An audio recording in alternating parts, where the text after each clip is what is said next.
There's a story about a woman in America whose husband was in hospital. He was very ill, so she'd been going backwards and forwards to the hospital for many months. In the end, seeing her husband suffering so badly just all got too much. So she stormed out to a large crucifix outside the hospital in the courtyard and picks up stones and big clumps of mud and throws them in anger at the statue of Jesus. The security guards go to stop her, but the chaplain holds them back. "Don't stop her," he says. "She's praying." During Holy Week, we're reminded that Jesus himself came from a Jewish tradition that had a wide and all-encompassing view of prayer.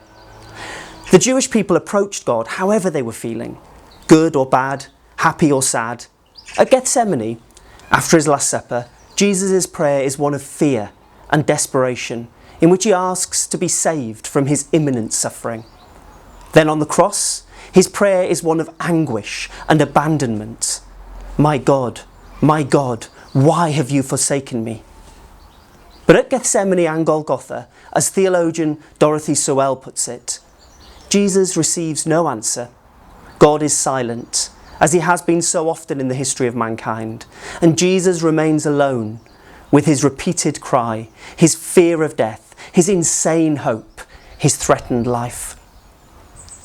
The silence of that answer echoes what some of us may be feeling now.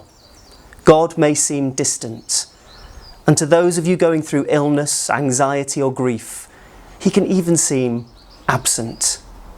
Sometimes we do feel like just throwing big clumps of mud and stones at him. The Greek and Roman religions that were around when the Christian faith was in its early days would have seen that as offensive and blasphemous. But our faith is a strange path to take. It's a faith where the weakest are glorified, the powerful are toppled, a servant is enthroned with a crown made of thorns, and a God allows himself to be killed in a terrifying and gruesome way. And this strange Christian faith tells us that it's necessary to take all our feelings to God, not just our happy ones, not just our sad ones, but our feelings of frustration, pain, anger, hurt, disbelief, doubt, skepticism, disappointment, dissatisfaction. Nothing is too painful, nothing too secular, nothing too important, nothing too trivial to talk to God about.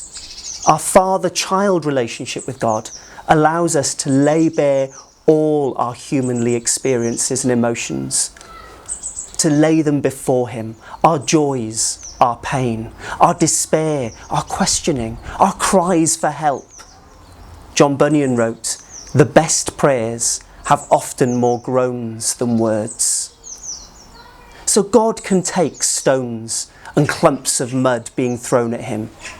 After all, because of Maundy Thursday and Good Friday, because of the Last Supper, Gethsemane, Golgotha and the cross, he knows how we're feeling. And when we cry out to him in times of grief, pain and suffering, we know that his tears are mingling with our own.